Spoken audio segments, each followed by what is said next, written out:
Good morning students. आज हम नए साझेदार के प्रवेश इस लेसन से उदाहरण 40वां सॉल्व करने वाले हैं, उसको समझ लेंगे। तो उदाहरण में दिया है राजा राम और श्याम साझेदार है। 31 मार्च 2007 को उनका चिट्ठा यहाँ पे दिया हुआ है और चिट्ठे में दायित्व पक्ष में है लेनदार, लाभ हानि खाता और तीनों साझेदारों की पूंजी, और संपत्ति पक्ष में मशीन, फर्नीचर, स्कंध, ऋणी मतलब कि देनदार या तो डेटर और रोकड़, इतनी संपत्तियां है। नीचे सूचना दी है कि वह 1 अप्रैल 2007 को लक्ष्मण को बराबर की साझेदारी में प्रवेश देने के लिए निम्न शर्तों पर सहमत होते हैं। अर्थात नया साझेदार जो आएगा समान अनुपात के लिए आएगा, बराबर अनुपात के लिए आएगा। राजा राम और श्याम इनका भी अनुपात नहीं दिया था, मतलब कि समान ही रहेगा, और नया साझेदार जो लक्ष्मण आएगा वह समान हिस्से के लिए ही आएगा। और शर्तें जो तय हुई है उसमें नंबर 1 है ख्याति के लिए 1500 रुपया लाएगा और 1800 रुपया पूंजी के लिए नगद लाएगा। दूसरी शर्त में दिया है मशीनरी और फर्नीचर का मूल्य कुछ परिवर्तित करना है, और तीसरी सूचना में स्कंध का मूल्य अधिक करना है।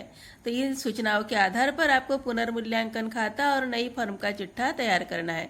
पुनर्मूल्यांकन खाते में संपत्ति के मूल्य में अगर वृद्धि होती है तो पुनर्मूल्यांकन खाते के क्रेडिट में, संपत्ति के मूल्य में अगर कमी होती है तो पुनर्मूल्यांकन खाते के डेबिट में, और दायित्व के बारे में अगर रहेगा तो दायित्व के मूल्य में कमी होती है तो पुनर्मूल्यांकन खाते के क्रेडिट में, और दायित्व का मूल्य बढ़ता है तो पुनर्मूल्यांकन का डेबिट पक्ष। तो इस प्रकार से अभी यहाँ पे हम पुनर्मूल्यांकन खाता पहले बनाएंगे, उसके बाद नई फर्म का चिट्ठा तो डायरेक्ट नहीं बनेगा, आपको साझेदारों का पूंजी खाता तैयार करना पड़ेगा, और फिर उसके बाद पूंजी खाते का शेष और बाकी सभी सूचनाओं को ध्यान में रखते हुए आपको नई फर्म का चिट्ठा बनाना है, मतलब कि लक्ष्मण के प्रवेश के बाद वाला चिट्ठा बनेगा। तो सबसे पहले पुनर्मूल्यांकन खाता। पुनर्मूल्यांकन खाते में जो भी आपको सूचना दी गई थी कि सबसे पहले जो सेकंड नंबर की सूचना थी, मशीनरी और फर्नीचर का मूल्य 950 एवं 380 रुपये आका जाए करके बोला गया था। अर्थात ये जो सेकंड सूचना में जो दिया है मूल्य वह नया मूल्य है संपत्तियों का। मशीनरी का नया मूल्य 950 रहेगा और फर्नीचर का नया मूल्य 380 रुपया रहेगा। पुराने मूल्य पे, चिट्ठे के मूल्य पे ध्यान देते हैं तो मशीन का मूल्य 1200 रुपया था, 1200 रुपया पुराना मूल्य, नया मूल्य 950, मतलब कि मशीनरी का मूल्य कम हो चुका है। संपत्ति का मूल्य कम हो जाता है तो पुनर्मूल्यांकन खाते के डेबिट में आपको मशीनरी खाते से करके लिखना पड़ेगा। अमाउंट रहेगी 250 रुपया, 1200 माइनस 950 बराबर 250 मशीनरी खाते से। उसके बाद उसी सूचना में, सेकंड नंबर की सूचना में ही बताया गया है कि फर्नीचर का मूल्य 380 रुपये आका जाए। फर्नीचर का पुराना जो चिट्ठे में मूल्य दिया है वह 400 रुपया दिया है और नया मूल्य 380 है, मतलब कि फर्नीचर के मूल्य में भी कमी हुई है। संपत्ति के मूल्य में कमी होती है तो पुनर्मूल्यांकन खाते के डेबिट में लिखना पड़ता है। पुनर्मूल्यांकन खाता फर्नीचर खाते से, इसलिए पुनर्मूल्यांकन खाते के डेबिट में फर्नीचर खाते से करके लिखेंगे। 400 और 380 का अंतर बराबर 20 रुपया, तो फर्नीचर के मूल्य में कमी हो चुकी है 20 रुपये से। फिर उसके बाद तीसरे नंबर की सूचना जो थी, स्कंध का मूल्य 450 रुपये से अधिक आका जाए करके बोला गया था। 450 रुपये से अधिक आका जाए मतलब कि स्कंध का मूल्य बढ़ने वाला है, संपत्ति का मूल्य बढ़ेगा। संपत्ति का मूल्य बढ़ता है तो संपत्ति खाता डेबिट पुनर्मूल्यांकन खाते से करके लिखना पड़ता है, और इसीलिए पुनर्मूल्यांकन खाते के क्रेडिट पक्ष में स्कंध खाते को करके लिखेंगे। ये अमाउंट आएगी 450 रुपये, क्योंकि इतना मूल्य अधिक आका जाए मतलब कि बढ़ाना है करके बोला गया था। तो यह है जो सेकंड नंबर की सूचना और थर्ड नंबर की सूचना के अनुसार 3 संपत्तियों में परिवर्तन हो चुका है, 2 संपत्तियों का मूल्य कम हो गया, 1 संपत्ति का मूल्य बढ़ चुका है, और इसी के आधार पे आपको पुनर्मूल्यांकन खाते का आंसर निकालना है। क्रेडिट पक्ष का योग 450 है, डेबिट पक्ष में मशीनरी और फर्नीचर का मूल्य 250 और 70 इतना परिवर्तित है, और इसलिए 450 में से 270 घटाते हैं तो 180 रुपये आंसर आता है। ये जो पुनर्मूल्यांकन का लाभ रहेगा, क्योंकि क्रेडिट पक्ष बढ़ा रहता है तो पुनर्मूल्यांकन खाते पर लाभ होता है। लाभ जो है साझेदारों के पूंजी खाते में आपको ट्रांसफर करना है, और इसलिए साझेदारों के पूंजी खाते से करके डेबिट पक्ष में लिखेंगे राजा, राम और श्याम, इनका समान अनुपात है। 180 के 3 हिस्से करेंगे, मतलब कि 1/3, 1/3, 180 के 1/3 मतलब कि 60 रुपया राजा, राम और श्याम के हिस्से में पुनर्मूल्यांकन का लाभ इनके हिस्से में आएगा।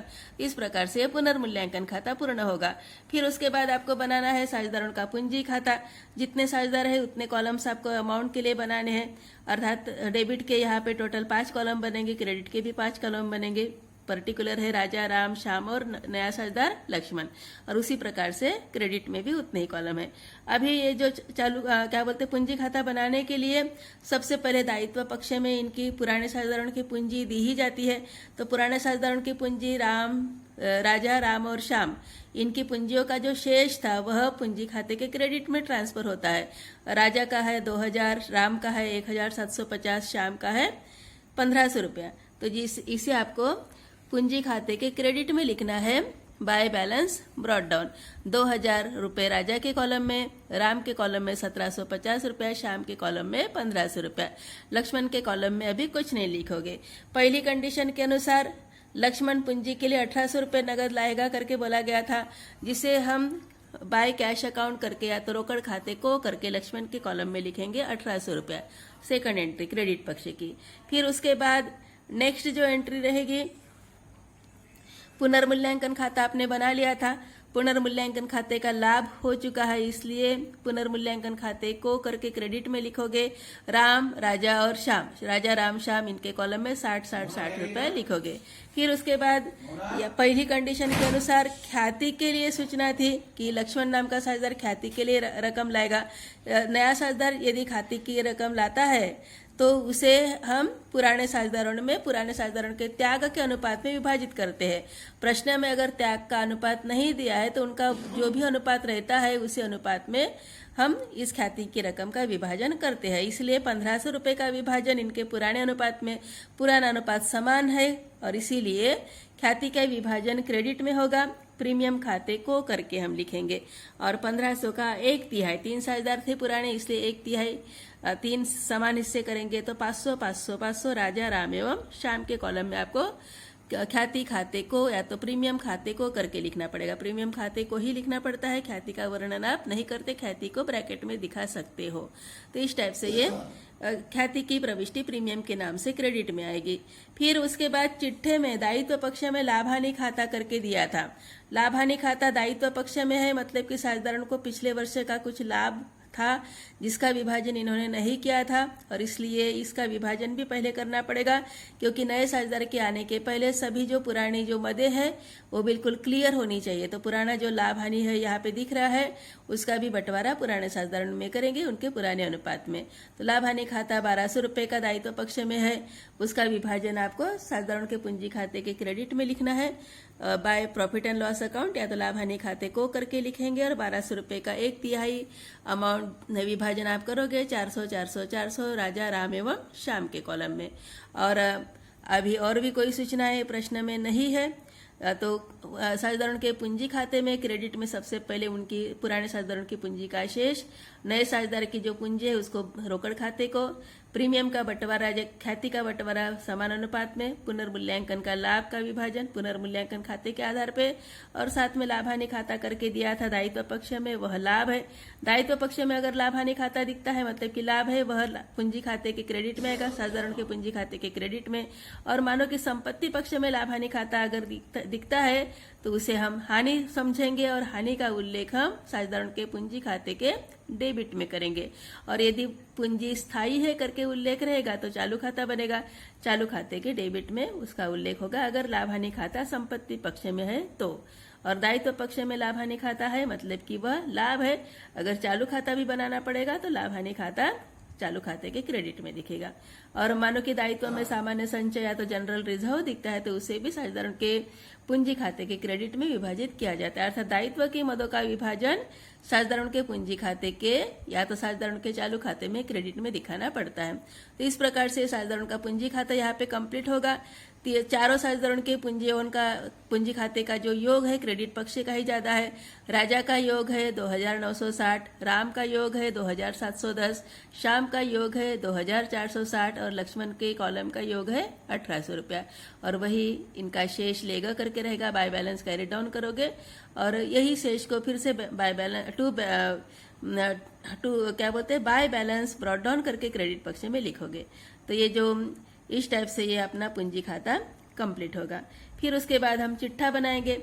चिट्ठे के लिए जो भी पुराना चिट्ठा है उसी को ही आधार मानते हुए नया चिट्ठा तैयार करना पड़ता है। तो पुराने चिट्ठे में जो दायित्व में लेनदार दिख रहा था, लेनदार में कोई परिवर्तन नहीं है, इसलिए लेनदार जैसे का वैसे च लिखोगे। लाभ हानि खाता विभाजित हो चुका है, इसलिए लाभ हानि खाता नहीं लिखेंगे। पूंजी पहले 3 ही साझेदारों की दिख रही थी, अभी 4 साझेदारों की पूंजी दिखेगी। और पूंजियों का शेष निकालने के लिए आपने पूंजी खाता बना लिए थे। तो पूंजी खाते में राजा की पूंजी है 2960, राम की पूंजी है 2710, श्याम की पूंजी है 2460, लक्ष्मण की पूंजी है 1800। इस प्रकार से टोटल पूंजी हो चुकी है 9930 रुपया। तो ये हो गया दायित्व पक्ष। अभी संपत्ति पक्ष में सबसे पहले तो मशीन के मूल्य में परिवर्तन हो चुका है। मशीन का नया मूल्य 950 है, इसलिए मशीन को आप 950 रुपये से दिखाओगे। पुराना मूल्य 1200 था और 250 रुपये की कमी है, इसलिए 950 रुपया मशीन का मूल्य।